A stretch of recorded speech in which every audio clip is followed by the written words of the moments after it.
Session 2 yes എങ്ങനെ കണ്ടെത്താം? 4 താക്കോൽ വിദ്യകൾ അഥവാ കീ ടെക്നിക്കുകൾ. നിങ്ങൾ ബിസിനസ്സിനെ കുറിച്ച് സംസാരിക്കുമ്പോൾ നിങ്ങളുടെ പ്രോസ്പെക്റ്റുകൾ നിങ്ങളെ വിശ്വസിക്കണമെന്നുണ്ടോ? ഉത്തരം ഇല്ല എന്ന് തന്നെയാണ്. നിങ്ങൾ അവരെ ഒരു കമ്മിറ്റ്മെന്റിൽ പ്രതിജ്ഞ ഏർപ്പെടാൻ പ്രേരിപ്പിക്കുന്നു എന്നതാണ് അവർ കരുതുന്നത്. നിങ്ങൾ വിൽക്കാൻ ശ്രമിക്കുന്നത് വരെ അവർ കാത്തു നിൽക്കുകയും നിങ്ങളെ നന്നായി അറിയാമെങ്കിൽ അവർ സ്വയം സംരക്ഷിക്കുകയോ പ്രതിരോധിക്കുകയോ ചെയ്യുന്നു. നിങ്ങൾ പറയുന്നത് എന്തു തന്നെയായാലും പ്രോസ്പെക്ട് അതിനെ തടസ്സവാദം ഉയർത്തും. നിങ്ങൾ പറയുന്നതിന്റെ മൂല്യമല്ല, പകരം നിങ്ങളാണ് അത് പറഞ്ഞത് എന്നതാണ് അവരെ കൊണ്ട് അത്തരത്തിൽ പ്രതികരിക്കാൻ പ്രേരിപ്പിക്കുന്നത്. നിങ്ങളാണ് പറയുന്നതെങ്കിൽ അത് നിങ്ങളുടെ ആശയമാണ്, അല്ലാതെ അവരുടേതല്ല. അതുകൊണ്ട് തന്നെ തടസ്സങ്ങൾ ഉന്നയിച്ച് അവർ സ്വയം ന്യായീകരിച്ചുകൊണ്ടേയിരിക്കും. മറ്റൊരു തരത്തിൽ പറഞ്ഞാൽ, നിങ്ങളുടെ പ്രോസ്പെക്റ്റുകൾ പറയുന്നതെല്ലാം ശരിയായിരിക്കും. ഇതിന് കാരണമെന്ന് പറയുന്നത്, അവരാണ് പറയുന്നതെങ്കിൽ ഇത് അവരുടെ ആശയമാണ്, നിങ്ങളുടേതല്ല. ഇത് ആ ആശയത്തെ ന്യായീകരിക്കുകയും അതിൽ തടസ്സമുന്നയിക്കേണ്ട ആവശ്യകത ഇല്ലെന്ന് അവർക്ക് തോന്നുകയും ചെയ്യും. യഥാർത്ഥത്തിൽ എന്താണ് വേണ്ടതെന്ന് പ്രോസ്പെക്റ്റുകൾ നിങ്ങളോട് പറയുകയും നിങ്ങൾ അത് ശ്രദ്ധയോടെ കേട്ടിരിക്കുകയും ചെയ്യുന്ന വിധത്തിൽ ഒരു ടെക്നിക്ക് കണ്ടെത്താൻ സാധിച്ചാൽ നിങ്ങൾക്ക് കൂടുതൽ പ്രോസ്പെക്റ്റുകളെ ലഭിക്കുന്നതാണ്. ആഗ്രഹിക്കുന്നതെല്ലാം ലഭിക്കുന്ന ഒരു ജീവിതശൈലി ഇതിലൂടെ കണ്ടെത്താൻ സാധിക്കുമെന്ന് നിങ്ങൾ പ്രോസ്പെക്റ്റിനോട് പറയുമ്പോൾ അവർ ചിലപ്പോൾ തിരിച്ചു പ്രതികരിക്കുന്നത്, ഇപ്പോഴത്തെ എൻ്റെ ജീവിതത്തിൽ ഞാൻ സന്തുഷ്ടനാണല്ലോ എന്നായിരിക്കും. ഈ തടസ്സം ചിലപ്പോൾ സത്യമായിരിക്കില്ല എങ്കിൽ പോലും അതിനുള്ള സാധ്യതകളുണ്ട്. നിങ്ങളൊരു പ്രസ്താവന നടത്തി എന്നതാണ് അവർ തടസ്സം ഉന്നയിക്കാനുള്ള പ്രധാന കാരണം. എന്നാൽ ഇതേ കാര്യത്തിൽ പ്രോസ്പെക്റ്റ് നിങ്ങളോട് പറയുന്നു എന്ന് കരുതുക, അത് ശരിയായിരിക്കും. ഉദാഹരണത്തിന്, നിങ്ങളുടെ പ്രോസ്പെക്റ്റുകൾ നിങ്ങളോട് പറയുന്നു, എനിക്ക് എൻ്റെ ജീവിതശൈലി കുറച്ചുകൂടി മെച്ചപ്പെടുത്തുകയും ജീവിതത്തിൽ കുറച്ച് നല്ല കാര്യങ്ങൾ കൂടി വേണമെന്ന ആഗ്രഹമുണ്ട്. ഇവിടെ അയാൾ മറ്റ് തടസ്സവാദങ്ങൾ ഉയർത്തില്ല, കാരണം അയാളാണ് ഇക്കാര്യം നിങ്ങളോട് പറഞ്ഞത്. ഇത് അയാളുടെ ആശയമാണ്, നിങ്ങളുടേതല്ല. ഈ 4 താക്കോൽ വിദ്യകൾ പ്രയോഗിക്കുമ്പോൾ ക്ലയന്റുകൾ അവർക്ക് യഥാർത്ഥത്തിൽ എന്താണ് വേണ്ടത് എന്ന് നിങ്ങളോട് പറയുന്നു. ആ സമയത്ത് നിങ്ങൾ അത് ശ്രദ്ധാപൂർവം കേൾക്കുന്നു. എന്തുകൊണ്ട് ആളുകൾ തടസ്സമുന്നയിക്കുന്നു? ഒരിക്കൽ ഞാനൊരു നെറ്റ്വർക്കറോട് പ്രോസ്പെക്റ്റുകളുമായുള്ള ബിസിനസ് പ്രസന്റേഷൻ എങ്ങനെ കൈകാര്യം ചെയ്തു എന്ന് ചോദിച്ചു. അയാൾ പറഞ്ഞ മറുപടി നന്നായില്ല, അവർക്ക് താല്പര്യമില്ല എന്നായിരുന്നു. അയാൾ എന്താണ് ഉദ്ദേശിച്ചതെന്ന് ഞാൻ വീണ്ടും ചോദിച്ചപ്പോൾ അയാൾ പറഞ്ഞത് എനിക്ക് കൃത്യമായി അറിയില്ല. അവർ കൂടുതൽ താല്പര്യം ഇക്കാര്യത്തിൽ കാണിച്ചില്ല എന്നതാണ്. താല്പര്യമില്ലാത്ത പ്രോസ്പെക്റ്റുകൾ എന്നൊന്നില്ല, താല്പര്യമില്ലാത്ത പ്രസന്റേഷനുകൾ മാത്രമാണുള്ളത്. അയാൾ ആ നെറ്റ്വർക്ക് ശരിക്കും ഉദ്ദേശിച്ചത് അയാൾക്കൊട്ടും താല്പര്യമില്ലായിരുന്നു എന്നാണ്. നിങ്ങൾക്കറിയാമോ, നിങ്ങൾക്ക് താല്പര്യമുണ്ടെങ്കിൽ മാത്രമേ നിങ്ങളുടെ ക്ലയന്റുകൾക്ക് താല്പര്യം ഉണ്ടാവുകയുള്ളൂ. നെറ്റ്വർക്ക് മാർക്കറ്റിംഗിലെ നിധിപേടകത്തിന്റെ 4 താക്കോലുകൾ. Melt the ice, find the hot button, press hot button, get a commitment. ഏറ്റവും കുറഞ്ഞ സമയത്തിനുള്ളിൽ ഒരു തണുപ്പൻ തുടക്കത്തെ യെസ് ആക്കി മാറ്റാനുള്ള 4 താക്കോലുകളുടെ ഒരു കൂട്ടിത്. 1. മഞ്ഞുരുക്കുക. ഈ ഒരു തുടക്കത്തിന്റെ ഉദ്ദേശം എന്ന് പറയുന്നത് പ്രോസ്പെക്റ്റിനോട് നിങ്ങൾ എന്താണ് എന്ന് വിശദീകരിച്ചു കൊടുക്കുകയും അവരെക്കുറിച്ചുള്ള വിവരങ്ങൾ കണ്ടെത്തുകയും അവരുമായി ഒരു മുഖപ്പൊരുത്തം ഉണ്ടാക്കിയെടുക്കുക എന്നുള്ളതാണ്. നിങ്ങളെ വിൽക്കുക എന്നുള്ളതാണ് ഈ താക്കോലിന്റെ ലക്ഷ്യം. ഒരു വ്യക്തി നിങ്ങളെ ഇഷ്ടപ്പെടുകയാണെങ്കിൽ നിങ്ങളിൽ നിന്ന് ലഭിക്കുന്നതിനെയും അയാൾ ഇഷ്ടപ്പെടാനുള്ള സാധ്യതയുണ്ട്. അവർക്ക് നിങ്ങളോട് താല്പര്യം അല്ലെങ്കിൽ വിശ്വാസം ഇല്ലെങ്കിൽ അവരെ നിങ്ങളുടെ ബിസിനസ് പ്ലാൻ കാണിക്കരുത്. ഈ ഒരു ഘട്ടത്തിന് എത്ര സമയം വരെ എടുക്കും? നിങ്ങളെ വിൽക്കുന്നതിനും ഒരു വിശ്വാസം നേടിയെടുക്കുന്നതിനും കഴിയുന്ന അത്രയും സമയം. നിങ്ങളൊരു വിശ്വാസം ഉണ്ടാക്കിയെടുത്തു കഴിഞ്ഞാൽ അവർ നിങ്ങളെ കേൾക്കാൻ തയ്യാറാകും. ഇതാണ് നിങ്ങൾക്ക് വേണ്ടത്. ചില പ്രോസ്പെക്റ്റുകൾക്ക് ഇത് 3-4 മിനിറ്റാണ്, മറ്റു ചിലർക്ക് ഇത് 30 മുതൽ 40 മിനിറ്റ് വരെ എടുക്കാം. 2. ഹോട്ട് ബട്ടൺ കണ്ടെത്തുക. ഈ ഘട്ടത്തിൽ എന്താണ് സംഭവിക്കാൻ പോകുന്നത് എന്നതിനെക്കുറിച്ച് നിങ്ങൾക്ക് വ്യക്തമായ ധാരണ ഉണ്ടായിരിക്കണം. നിങ്ങളുടെ പ്രോസ്പെക്റ്റുകൾ വൈകാരികമായി അസ്വസ്ഥരാകാം, അവർ ചിലപ്പോൾ അത്ഭുതപരവശരാകാം, നിരാശപ്പെട്ടേക്കാം, ആശങ്കാകുലരായേക്കാം. ഇത് നിങ്ങളോടുള്ള ദേഷ്യം കൊണ്ടല്ല, അവരോട് തന്നെയുള്ള അസംതൃപ്തി കൊണ്ടാണ്. പ്രസന്റേഷന്റെ ഈ ഘട്ടത്തിൽ ആത്മസംതൃപ്തിക്ക് യാതൊരു സാധ്യതയും ഉണ്ടാകരുത്. ആളുകൾ അവരുടെ ഗോളുകളെക്കുറിച്ചും ജോലിയെക്കുറിച്ചും ആത്മസംതൃപ്തിയുള്ളവരാണെങ്കിൽ അവർ അവരുടെ ജോലി സ്വഭാവത്തെക്കുറിച്ചും ആത്മസംതൃപ്തിയുള്ളവരായിരിക്കും. ഇത്തരത്തിൽ സംതൃപ്തരായ ആളുകളെ നിങ്ങൾക്ക് നിങ്ങളുടെ നെറ്റ്വർക്കിൽ ആവശ്യമില്ല. ശക്തരായ വൈകാരിക കാരണങ്ങൾ ഉള്ളവരെ ചേർക്കുന്നതാണ് പ്രചോദനാത്മകവും നടക്കുന്നതുമായ കാര്യം. ഈ ഘട്ടത്തിൽ ഒരു വ്യക്തിയുടെ പ്രൈമറി മോട്ടിവേഷൻ ഫാക്ടർ അഥവാ PMF എങ്ങനെ കണ്ടെത്തും എന്നതിനെക്കുറിച്ച് നിങ്ങൾ അറിഞ്ഞിരിക്കണം. അവരുടെ PMF ആണ് അവർ നിങ്ങളുടെ ബിസിനസ്സിൽ ചേരാനുള്ള പ്രധാന കാരണം. ഓരോ വ്യക്തികളും പ്രചോദിപ്പിക്കപ്പെടുന്നത് ഈ 2 കാര്യങ്ങൾ ഒന്നുകൊണ്ടായിരിക്കും: നേട്ടമുണ്ടാക്കാൻ അല്ലെങ്കിൽ നഷ്ടം അഥവാ വേദന ഒഴിവാക്കാൻ.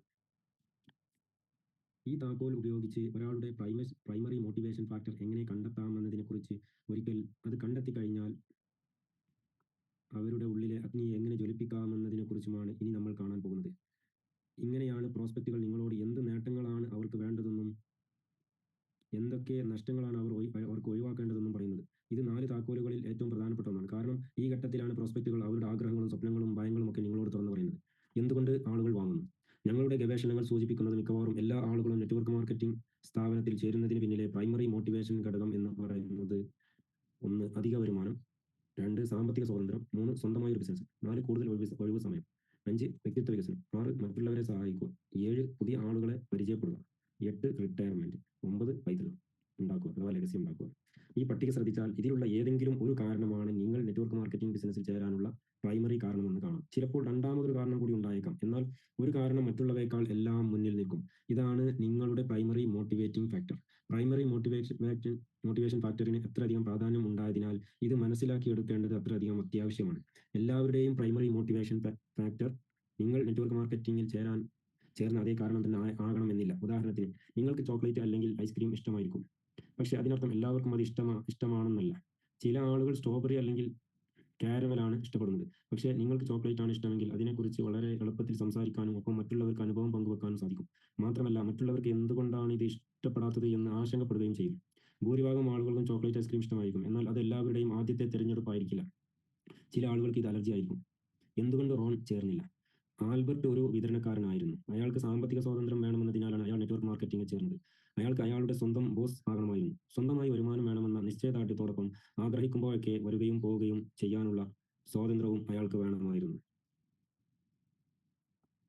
കുട്ടികളെ ഏറ്റവും നല്ല സ്കൂളിൽ വിടണം, സ്വന്തമായി ഒരു അവധിക്കാല വസതി വേണം, അങ്ങനെ നിരവധി ആഗ്രഹങ്ങൾ. സാമ്പത്തിക സ്വാതന്ത്ര്യമായിരുന്നു അയാളുടെ പ്രൈമറി മോട്ടിവേറ്റിംഗ് ഫാക്ടർ. കാരണം അത് അയാൾക്ക് ബാക്കിയുള്ളതെല്ലാം നേടിക്കൊടുക്കുമായിരുന്നു. അയാൾ തന്റെ ലക്ഷ്യത്തിൽ വൈകാരികമായി മുഴുകുകയും അതിനെക്കുറിച്ച് ആത്മാർത്ഥമായി ആവേശത്തോടെ നിർത്താതെ സംസാരിക്കുകയും ചെയ്തുകൊണ്ടേയിരുന്നു. ഒരിക്കൽ ഒരു പ്രാദേശിക ഫണ്ട് റൈസിംഗ് പരിപാടിയിൽ വെച്ച് അയാൾ റോൺ എന്നു പേരുള്ള ഒരു പൊട്ടൻഷ്യൽ റിക്രൂട്ടിനെ കാണുകയും അയാളെ ബിസിനസ് പരിചയപ്പെടുത്തുന്നതിനായി ക്ഷണിക്കുകയും ചെയ്തു. ആൽബർട്ട് റോണിനെ തന്റെ സ്വാഭാവിക ഉത്സാഹത്തോടെ ബിസിനസ് പ്ലാൻ കാണിച്ചു. റോൺ വളരെയധികം ആവേശഭരിതനായി താൻ ഇതിൽ തീർച്ചയായും ചേരുമെന്ന് ഉറപ്പു നൽകി. എന്നാൽ ആൽബർട്ടിന് പിന്നെ ഒരിക്കലും റോണിനെ കാണാനായില്ല. എന്താണ് സംഭവിച്ചതെന്ന് അറിയാതെ അയാൾക്ക് അവിടം വിടേണ്ടി വന്നു. എന്തുകൊണ്ടാണ് റോൺ ബിസിനസ് ആരംഭിക്കാതിരുന്നത്? പ്രശ്നം റോണിന്റെ പ്രൈമറി മോട്ടിവേറ്റിംഗ് ഫാക്ടർ സാമ്പത്തിക സ്വാതന്ത്ര്യമായിരുന്നില്ല എന്നതാണ്. വലിയ സമ്പന്നനാകണമെന്നോ വലിയ വീട്ടിൽ താമസിക്കണമെന്നോ വലിയ വീട്ടിൽ ഒരു ഫാൻസി കാർ വേണമെന്നോ ഉള്ള ആഗ്രഹം ഒരിക്കലും റോണിന് ഉണ്ടായിരുന്നില്ല. തന്റെ അമ്മയിൽ നിന്ന് പാരമ്പര്യമായി ലഭിച്ച സാധാരണ വീട്ടിൽ റോൺ സന്തോഷവാനായിരുന്നു. റോഡിലെ ട്രാഫിക് ബ്ലോക്കിൽ കിടക്കുന്നതും കാറിനേക്കാൾ ട്രെയിനിൽ പോകുന്നതും പത്രം വായിക്കുന്നതും അയാൾ ഇഷ്ടപ്പെട്ടിരുന്നു.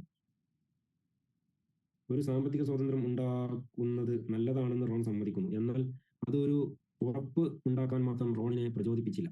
റോണിനെ യഥാർത്ഥത്തിൽ പ്രചോദിപ്പിക്കുന്നത് പുതിയ ആളുകളെ പരിചയപ്പെടുന്നതിനുള്ള അവസരവും പുതിയ കഴിവുകൾ പഠിക്കുകയും അത് സമൂഹത്തിന് പകർന്നു നൽകുകയും ചെയ്യുക എന്നതായിരുന്നു. അതുകൊണ്ടാണ് അയാൾ ഫണ്ട് റൈസിംഗ് പരിപാടിയിൽ പങ്കെടുത്തത്. എന്നാൽ അത് വെളിപ്പെടുത്താനുള്ള ഒരു അവസരം റോണിന് ലഭിച്ചില്ല. കാരണം റോബർട്ട് സാമ്പത്തിക സ്വാതന്ത്ര്യം എന്ന ആശയം അയാളുടെ തൊണ്ടയിലേക്ക് കുത്തിയിറക്കുന്നതിന്റെ തിരക്കിലായിരുന്നു. ആൽബർട്ടിന്റെ ആവേശത്തിനൊപ്പം റോണും തീർച്ചയായും ഉണർന്നു. എന്നാൽ അടുത്ത ദിവസം പുലർന്നപ്പോഴേക്കും റോണിന്റെ ആവേശം തണുത്തിരുന്നു. കുറച്ച് ദിവസങ്ങൾക്കുള്ളിൽ തന്നെ റോൺ അക്ഷരാർത്ഥത്തിൽ ആൽബർട്ടിന്റെ ആവേശം നിറഞ്ഞ ആ അവതരണത്തെക്കുറിച്ച് മറന്നുപോയിരുന്നു. മറ്റുള്ളവരെ സഹായിക്കുക എന്ന റോണിന്റെ പ്രൈമറി മോട്ടിവേഷൻ ഫാക്ടർ തിരിച്ചറിഞ്ഞതുമില്ല. ജാനിന്റെ തെറ്റിദ്ധാരണ. 34-കാരിയായ ജാൻ 2 കുട്ടികളെ ഒറ്റയ്ക്ക് വളർത്തുന്ന അമ്മയായിരുന്നു.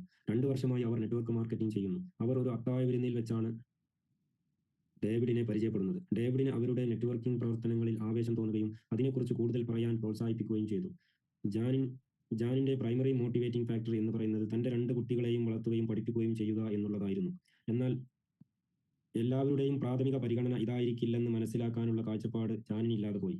ഡേവിഡ് 50-കാരനായ ഒരു സെൽഫ് എംപ്ലോയിഡ് കോൺട്രാക്ടർ ആയിരുന്നതിനാൽ അയാളുടെ പ്രാഥമിക പരിഗണന റിട്ടയർമെന്റിനായിരിക്കുമെന്ന് ജാൻ കരുതി. അതുകൊണ്ട് തന്നെ ബിസിനസിനെ കുറിച്ച് സംസാരിക്കാൻ തുടങ്ങിയപ്പോൾ ജാൻ സുഖകരമായ റിട്ടയർമെന്റ് ജീവിതത്തിൽ ഊന്നി സംസാരിക്കാൻ തുടങ്ങി. എന്നാൽ അവസാനം താൻ റിട്ടയർ ചെയ്യാൻ ഉദ്ദേശിക്കുന്നില്ലെന്ന് ഡേവിഡ് പറഞ്ഞതോടെ ജാൻ നിരാശനായി. അതിനെ നേരത്തെ എത്തുന്ന മരണമായിട്ടാണ് അയാൾ കണ്ടിരുന്നത്. ജാൻ ആകട്ടെ ഡേവിഡിന്റെ പ്രൈമറി മോട്ടിവേഷൻ ഫാക്ടർ റിട്ടയർമെന്റ് ആയിരിക്കുമെന്ന് തെറ്റിദ്ധരിക്കുകയും ചെയ്തു. ഫലമോ അവർക്കൊപ്പം ചേരുന്നത് ഡേവിഡിനെ ഒട്ടും പ്രചോദിപ്പിച്ചില്ല. ഒരിക്കലും അസ്യൂം അഥവാ ഊഹം ചെയ്യരുത്. ഇത് യോവിനും മീക്കും മുമ്പ് ഒരു ആസിനെ സൃഷ്ടിക്കുകയാണ് ചെയ്യുന്നത്. മറ്റൊരാളുടെ പ്രൈമറി മോട്ടിവേറ്റിംഗ് ഫാക്ടറുകൾ ഊഹിച്ചെടുക്കുമ്പോൾ തെറ്റിപ്പോകാനുള്ള സാധ്യതയുണ്ട്. ഇനി ഊഹം ശരിയാണെങ്കിൽ തന്നെ നിങ്ങളുടെ ആശയമായിട്ടാകും അയാൾ കരുതുക, അല്ലാതെ പ്രോസ്പെക്റ്റുകൾ അവരുടെ ആശയമായി കരുതില്ല. അതുകൊണ്ട് തന്നെ ഇത് ഫലപ്രദവും പ്രചോദനാത്മകവും ആകണമെന്നില്ല. പ്രൈമറി മോട്ടിവേറ്റിംഗ് ഫാക്ടർ എങ്ങനെ കണ്ടെത്താം? ഇതിനായി പ്രൈമറി മോട്ടിവേറ്റിംഗ് ഫാക്ടർ എങ്ങനെ പട്ടികപ്പെടുത്തിയിരിക്കുന്നു എന്നതിന്റെ ഒരു ചിത്രം നിങ്ങളുടെ ഉള്ളിലുണ്ടാകണം. ഇത് നിങ്ങളുടെ ബിസിനസ് കാർഡിന്റെ പിറകിലോ അല്ലെങ്കിൽ മൊബൈലിലോ ഒരു പോക്കറ്റ് സൈസ് കാർഡായിട്ടോ നിങ്ങളുടെ പക്കൽ വേണം. കാർഡ് ഒന്നുകൂടി നൽകുന്നു: അധിക വരുമാനം, സാമ്പത്തിക സ്വാതന്ത്ര്യം, സ്വന്തമായ ബിസിനസ്, കൂടുതൽ ഒഴിവ് സമയം, വ്യക്തിത്വ വികസനം, മറ്റുള്ളവരെ സഹായിക്കുക, പുതിയ ആളുകളെ പരിചയപ്പെടുക, റിട്ടയർമെന്റ്, പൈതൃകം അവശേഷിപ്പിക്കുക. ഈ പട്ടിക ആളുകളെ കാണിക്കാനുള്ള ലളിതമായൊരു വിദ്യ പറഞ്ഞു തരാം. നിങ്ങളുടെ പ്രോസ്പെക്റ്റിനോട് ഈ ചോദ്യം ചോദിക്കുക: ആളുകൾ എന്തുകൊണ്ടാണ് നെറ്റ്വർക്ക് മാർക്കറ്റിംഗ് ബിസിനസ് ആരംഭിക്കുന്നതെന്ന് നിങ്ങൾക്കറിയാമോ? ഈ ലളിതമായ ചോദ്യത്തിന്റെ സൗന്ദര്യം എന്ന് പറയുന്നത് ഇല്ല എന്ന ഉത്തരമാണ്. ഇത് നിങ്ങൾക്ക് കൂടുതൽ പറയാനുള്ള അവസരം നൽകുന്നു. നിങ്ങളെ ഞാനത് കാണിച്ചു തരാം. ഈ ഘട്ടത്തിൽ നിങ്ങളുടെ പക്കലുള്ള പട്ടിക കാണിച്ചു കൊടുക്കുക. ഇനി പ്രോസ്പെക്റ്റുകൾ അതെ എന്നാണ് ഉത്തരം നൽകുന്നതെങ്കിൽ വീണ്ടും ചോദിക്കുക, എന്തിനാണ് അവർ ചേരുന്നത്? ആളുകൾ എന്തിനാണ് നെറ്റ്വർക്ക് മാർക്കറ്റിംഗിൽ ചേരുന്നത് എന്നതിന്റെ ചില യഥാർത്ഥ അല്ലെങ്കിൽ പാതിവന്ത കാരണങ്ങൾ അവർ നിരത്തിയേക്കാം. അവർ കാരണങ്ങൾ പറഞ്ഞു കഴിയുമ്പോൾ കൂടുതൽ എന്തെങ്കിലും ഉണ്ടോ എന്ന് ചോദിക്കുക. അപ്പോൾ അയാൾ ഇല്ല എന്ന് പറയും. ആ സമയം നിങ്ങൾ പറയുക, അത് കാണിച്ചു തരാൻ എന്നെ അനുവദിക്കൂ. ഇതിന് പിന്നാലെ നിങ്ങളുടെ പ്രൈമറി മോട്ടിവേറ്റിംഗ് ഫാക്ടറിന്റെ ലിസ്റ്റ് കാണിച്ചു കൊടുക്കുക. അതിനുശേഷം 5 സോളിഡ് ഗോൾഡ് ചോദ്യങ്ങൾ ചോദിക്കുക. നിങ്ങൾ എപ്പോഴെങ്കിലുമൊക്കെ ചോദിച്ചിട്ടുള്ളതിൽ വെച്ച് ഏറെ വിലപ്പെട്ട 5 ചോദ്യങ്ങളാണിത്. നെറ്റ്വർക്ക് മാർക്കറ്റിംഗ് താരപ്രഭയിലേക്ക്, അഥവാ അതാണ് നിങ്ങളുടെ പ്രൈമറി മോട്ടിവേറ്റിംഗ് ഫാക്ടർ എങ്കിൽ എളുപ്പത്തിൽ എത്താൻ ഇത് സഹായിക്കും. ഈ ചോദ്യങ്ങളെക്കുറിച്ച് പഠിക്കുകയും അത് നിങ്ങളുടെ ഭാഗമാക്കുകയും ചെയ്യുക. ചോദ്യങ്ങളുടെ ക്രമം ഒരിക്കലും മാറ്റാൻ പാടില്ല. പഠിച്ചുകൊള്ളാമെന്ന് നിങ്ങൾ മുമ്പ് വാഗ്ദാനം ചെയ്തതിന്റെ ഭാഗമാണിത്. ഇതാണ് സോളിഡ് ഗോൾഡ് ചോദ്യങ്ങൾ. 1. എന്താണ് നിങ്ങളുടെ പ്രാഥമിക പരിഗണന? ചോദ്യം 2. എന്തുകൊണ്ടാണ് നിങ്ങൾ അത് തിരഞ്ഞെടുത്തത്? 3. എന്തുകൊണ്ടാണ് അത് നിങ്ങൾക്ക് പ്രധാനപ്പെട്ടതായത്? 4. ആ അവസരങ്ങൾ ഇല്ലാത്തതിന്റെ പ്രത്യാഘാതങ്ങൾ എന്തെല്ലാമാണ്? 5. അത് നിങ്ങളെ അലട്ടുന്നത് എന്തുകൊണ്ടാണ്? ഈ ചോദ്യങ്ങളിലെ ഓരോ വാക്കും മനസ്സിലാക്കി പഠിക്കുക. ഇവ ചോദിക്കുമ്പോൾ അനുബന്ധമായി മറ്റു കാര്യങ്ങൾ പറയാതിരിക്കുക. ഈ ചോദ്യങ്ങൾ ഇതേ ക്രമത്തിൽ തന്നെ ചോദിക്കണമെന്നുള്ളത് ഏറെ ഗൗരവമേറിയ കാര്യങ്ങളാണ്. പ്രോസ്പെക്റ്റുകളെ സമീപിക്കുമ്പോൾ ചില നെറ്റ്വർക്കർമാർ കൗതുകമുണർത്തുന്ന സമീപനമാണ് സ്വീകരിക്കാറുള്ളത്. മറ്റു ചിലരാകട്ടെ നേരിട്ടുള്ള സമീപനത്തിലാണ് താല്പര്യം പ്രകടിപ്പിക്കാറ്. താഴെ പറയുന്ന ഉദാഹരണങ്ങളിൽ കുറച്ചുകൂടി നേരിട്ടുള്ള സമീപനമാണ് ഉപയോഗിച്ചിരിക്കുന്നത്, കാരണം ഇവ അനുകരിക്കാൻ കുറച്ചുകൂടി ലളിതമാണ്. യഥാർത്ഥ അഭിമുഖത്തിന്റെ ട്രാൻസ്ക്രിപ്റ്റ് ആണിത്. ആൽജി റൂത്തിനെയും റേയെയും കാണുന്നത്. 20കളുടെ മധ്യത്തിലുള്ള ദമ്പതിമാരാണ് റേയും റൂത്തും. ആൽജിയുടെ 2 വീടുകൾക്കപ്പുറമുള്ള പുതിയ വീട്ടിലേക്ക് ഇരുവരും അടുത്ത കാലത്താണ് താമസമാക്കിയത്. പുതിയ അയൽക്കാരുമായുള്ള സൗഹൃദ സംഭാഷണത്തിനിടയിലാണ് ആൽജി താൻ ഒരു മാർക്കറ്റിംഗ് ബിസിനസ്സിൽ പങ്കാളിയാണെന്നും ഇത് എങ്ങനെയാണ് പ്രവർത്തിക്കുന്നതെന്ന് അവർക്ക് വിശദീകരിച്ച് നൽകാമെന്നും പറയുന്നത്. എന്നാൽ തങ്ങൾക്ക് ഇതിനായി അധികം സമയം ചെലവഴിക്കാൻ ഇല്ലാത്തതിനാൽ കൂടുതൽ താല്പര്യം ഇല്ലെന്ന് റൂത്ത് പറഞ്ഞു. റേ 2 ഇടങ്ങളിൽ ജോലി ചെയ്യുന്നുണ്ടായിരുന്നു. തങ്ങളുടെ പുതിയ വീട് ഒരുക്കുന്നതിന് രാത്രിയിലാണ് താൻ സമയം കണ്ടെത്തുന്നതെന്ന് റൂത്ത് പറഞ്ഞു. 2 ജോലി ചെയ്യുകയും പുതിയ വീട്ടിലേക്ക് താമസം മാറുകയും ചെയ്ത ദമ്പതിമാരിൽ ഇതൊക്കെ സാധാരണമാണ് എന്ന് ആൽജി പറഞ്ഞു. ഭാവിയിൽ എപ്പോഴെങ്കിലും താല്പര്യം തോന്നിയാൽ ബിസിനസിനെ കുറിച്ച് പറഞ്ഞു തരാൻ സന്തോഷമേ ഉള്ളൂ എന്നും ആൽജി പറഞ്ഞു. ആൽജി ഇരുവരെയും തന്റെ വീട്ടിലേക്ക് ഒരു കോഫി കുടിക്കാനായി ക്ഷണിച്ചു. ശനിയാഴ്ച ഉച്ചയ്ക്ക് ശേഷം 4 മണിയോടെ ആണെങ്കിൽ പറ്റുമോ? അവർ ചോദിച്ചു. റേയും റൂത്തും സമ്മതിക്കുകയും ചെയ്തു. ഇരുവരും ശനിയാഴ്ച വൈകുന്നേരം 4 മണിയോടെ ആൽജിയുടെ വീട്ടിലെത്തി കാപ്പി കുടിച്ച് സംസാരിച്ചിരിക്കുന്നതിനിടയിലാണ് ആൽജി താൻ ചെയ്യുന്ന നെറ്റ്വർക്ക് മാർക്കറ്റിംഗ് ആണ് എന്ന് പറയുന്നത്. നെറ്റ്വർക്ക് മാർക്കറ്റിംഗിനെ കുറിച്ച് കേട്ടിട്ടുണ്ടെന്നും അത് പരീക്ഷിച്ച് പരാജയപ്പെട്ടവരെ കുറിച്ച് അറിയാമെന്നും ഇരുവരും പറഞ്ഞു. രണ്ടുപേരും കരുതിയത് ഇത് സോപ്പ് വിൽപ്പന പോലെ എന്തോ ഒന്നാണ് എന്നാണ്. ഇത് ആംവേ പോലെയല്ലേ എന്ന് അവർ ചോദിച്ചു. ഇതിനെ ആൽജി കൈകാര്യം ചെയ്തത് ഇങ്ങനെയാണ്. ആൽജി: എന്തുകൊണ്ട് ആളുകൾ നെറ്റ്വർക്ക് ബിസിനസ് ചെയ്യുന്നു എന്ന് നിങ്ങൾക്കറിയാമോ? റേ: ഇത് പിരമിഡ് സെല്ലിംഗ് പോലെയല്ലേ? ആൽജി: എന്നെ ഇത് കാണിക്കാൻ അനുവദിക്കൂ. തുടർന്ന് വളരെ സാധാരണ രീതിയിൽ തന്റെ PMF കാർഡ് എടുക്കുന്നു. ഇതാണ് ആളുകൾ നെറ്റ്വർക്ക് മാർക്കറ്റിംഗ് ബിസിനസ്സിൽ ചേരാനുള്ള പ്രധാന കാരണങ്ങൾ. നിങ്ങളുടെ പ്രധാന മുൻഗണന എന്താണ്? റേ: ഓ, ഞങ്ങളെ സംബന്ധിച്ച് ഇത് സാമ്പത്തിക സ്വാതന്ത്ര്യമാണ്. റൂത്ത്: ഉറപ്പിച്ച്, അത് ഉറപ്പാണ്. ആൽജി: നിങ്ങൾ എന്തുകൊണ്ടാണ് അത് തിരഞ്ഞെടുത്തത്? റേ: കാരണം വായ്പ തിരിച്ചടക്കാനായി ഞാൻ 2 ജോലികളും റൂത്ത് ഓവർടൈം ജോലിയും ചെയ്യുന്നു. അങ്ങനെ ഞങ്ങളൊരു കുടുംബം തുടങ്ങാൻ തീരുമാനിക്കുമ്പോൾ ഒരു വീട് ഞങ്ങൾക്കുണ്ടാകും. ഞങ്ങളുടെ കുട്ടികൾക്ക് മികച്ച വിദ്യാഭ്യാസം കൊടുക്കണമെന്ന് ഞങ്ങൾക്ക് ആഗ്രഹമുണ്ട്. എന്നാൽ എപ്പോഴും പണം അന്വേഷിച്ച് നടക്കാൻ ഞങ്ങൾക്ക് താല്പര്യമില്ല. ആൽജി: അത് നിങ്ങൾക്ക് പ്രധാനപ്പെട്ടതാകുന്നത് എന്തുകൊണ്ടാണ്? റേ: ഞാൻ നേരത്തെ പറഞ്ഞതുപോലെ ഞങ്ങൾക്ക് വീടിന്റെ കടം അടച്ചു തീർക്കുകയും കുട്ടികൾക്ക് നല്ല വിദ്യാഭ്യാസം കൊടുക്കുകയും വേണം. റൂത്തിനോ എനിക്കോ അത്തരം അവസരങ്ങൾ ഉണ്ടായിരുന്നില്ല. റൂത്ത് ഇടക്കുകാരി: അത് ശരിയാണ്. എന്റെ മാതാപിതാക്കൾ എപ്പോഴും രണ്ടറ്റം കൂട്ടിമുട്ടിക്കാൻ ബുദ്ധിമുട്ടിയിരുന്നു. അങ്ങനെ ജീവിക്കാൻ ഞങ്ങൾ ഒരിക്കലും ആഗ്രഹിക്കുന്നില്ല. ആൽജി: സാമ്പത്തിക സ്വാതന്ത്ര്യം ഇല്ലെങ്കിൽ ഉണ്ടാകുന്ന പ്രത്യാഘാതങ്ങൾ എന്തെല്ലാമായിരിക്കും?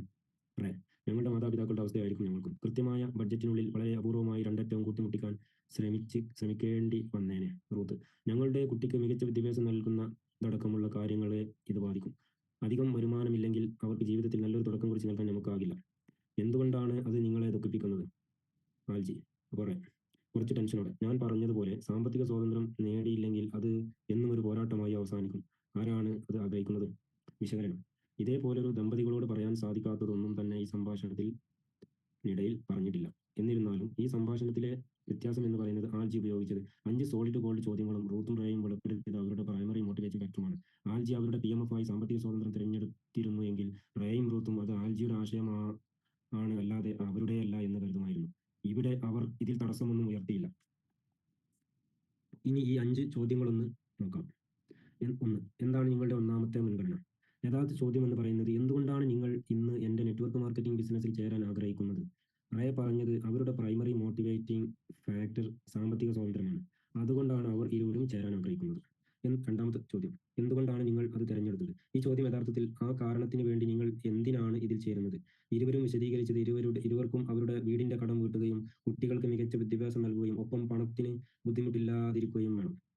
3, എന്തുകൊണ്ടാണ് അത് നിങ്ങൾക്ക് പ്രധാനപ്പെട്ടതാകുന്നത്? ഈ ചോദ്യം ചോദിക്കുന്നത് അത് വീണ്ടും പറയൂ എന്നാണ്. റേ മറുപടി പറഞ്ഞത്, ഞാൻ പറഞ്ഞതുപോലെ അതിനുശേഷം പറഞ്ഞ കാര്യം ആവർത്തിക്കുകയും എന്തുകൊണ്ട് ബിസിനസ്സിൽ ചേരുന്നു എന്നതിന്റെ കാരണം ഒന്നുകൂടി ഊട്ടി ഉറപ്പിക്കുകയും ചെയ്യുന്നു. എന്തുകൊണ്ടാണ് അവർ ചേരുന്നതിന്റെ പ്രധാന കാരണം സാമ്പത്തിക സ്വാതന്ത്ര്യമാവുന്നത് എന്നതിന് കൂടുതൽ കാരണങ്ങളുമായി റൂത്തും സംസാരത്തിൽ പങ്കുചേരുന്നു. എല്ലാത്തിലും ഉപരി അവരുടെ മാതാപിതാക്കൾ ജീവിതത്തിന്റെ രണ്ടറ്റവും കൂട്ടിമുട്ടിക്കാൻ ഏറെ ബുദ്ധിമുട്ടിയിരുന്നതായും അത്തരമൊരു സാഹചര്യത്തിൽ അവൾക്ക് ജീവിക്കാൻ താല്പര്യമില്ലെന്നും അവർ ചൂണ്ടിക്കാട്ടി. 4, സാമ്പത്തിക സ്വാതന്ത്ര്യം ഇല്ലാത്തതിന്റെ പ്രത്യാഘാതങ്ങൾ എന്തെല്ലാമാണ്? ഈ ചോദ്യം യഥാർത്ഥത്തിൽ ചോദിക്കുന്നത് നിങ്ങൾ ചേർന്നില്ലെങ്കിൽ നിങ്ങൾക്ക് എന്ത് സംഭവിക്കുമെന്നാണ്. ഇപ്പോൾ ഇരുവരും കൂടുതൽ ആവേശഭരിതരാകും. അവർക്ക് തങ്ങളുടെ മാതാപിതാക്കളെ പോലെ ജീവിക്കാൻ താല്പര്യമില്ല. തങ്ങളുടെ കുട്ടികൾക്ക് പണമില്ലാത്തതിനാൽ മികച്ച വിദ്യാഭ്യാസം ലഭിക്കാതിരുന്നതിനെക്കുറിച്ച് ആലോചിക്കാനാകില്ലെന്നും റേ ആൽജിയോട് പറയുന്നു. 5, അത് നിങ്ങളെ എങ്ങനെ ദുഃഖിതരാക്കുന്നു? ഈ ചോദ്യം ചോദിക്കുന്നത് അവരുടെ പ്രഥമ പരിഗണന ഒന്നുകൂടി ആവർത്തിക്കുന്നതിന് വേണ്ടിയാണ്. ഇതോടെ ഇരുവരും കൂടുതൽ ഉത്സാഹഭരിതരാകുന്നു. വീണ്ടും വീണ്ടും അവർ എന്തുകൊണ്ട് ഈ ബിസിനസ്സിൽ ചേരാനുള്ള പ്രഥമ പരിഗണനയായി സാമ്പത്തിക സ്വാതന്ത്ര്യം തിരഞ്ഞെടുത്തു എന്ന് അവർ പറയുന്നു. അവർ ആൽജിയോട് പറയുന്നത് അവൾ അത് അവരോട് പറയുന്നില്ല. ഇനി ആൽജി ഇതേ കാര്യങ്ങൾ അവരോട് പറയുകയാണെങ്കിൽ തങ്ങൾ എന്തുകൊണ്ട് ഇത് മുന്നോട്ട് കൊണ്ടുപോകുന്നില്ലെന്നത് സംബന്ധിച്ച കാരണങ്ങൾ അവർ നിരത്തും. എന്നാൽ എന്തുകൊണ്ട് ചേരുന്നു എന്നതിന്റെ അവർ തന്നെ പറഞ്ഞ സ്ഥിതിക്ക് ആ കാരണങ്ങൾ യഥാർത്ഥമാണ്. ഈ അഭിമുഖത്തിന് ശേഷം ആൽജി അവരോട് എങ്ങനെയാണ് ഞാൻ പ്രാവർത്തികമാക്കുന്നത് എന്നും അവരുടെ ചോദ്യങ്ങൾക്കുള്ള ഉത്തരവും എങ്ങനെയാണ് ഈ ബിസിനസ്സിൽ നിന്ന് അവർക്ക് ലാഭവും ഗുണവും ഉണ്ടാകുന്നതെന്നും വിവരിച്ചു നൽകി. അവർക്കുണ്ടാകുന്ന നേട്ടങ്ങളെക്കുറിച്ചും ഒഴിവാക്കാനാകുന്ന നഷ്ടങ്ങളെക്കുറിച്ചും അവൾ ചൂണ്ടിക്കാട്ടി. റൂത്തിന്റെയും റേയുടെയും കാഴ്ചപ്പാടിൽ നിന്ന് നോക്കുമ്പോൾ ഇത് അവരുടെ ചോദ്യങ്ങൾക്കുള്ള ശരിയായ ഉത്തരമാണ്. കാരണം അവർക്ക് അവരുടെ വാക്കുകളെക്കുറിച്ച്, ലക്ഷ്യങ്ങളെക്കുറിച്ച്, മുന്നോട്ട് വെച്ച ബിസിനസ് പ്ലാനിലെ ഭയങ്ങളെക്കുറിച്ച് നന്നായി അറിയാം. ഇതെല്ലാം അവരുടെ ആശയങ്ങളാണ്, ആൽജിയുടേതല്ല.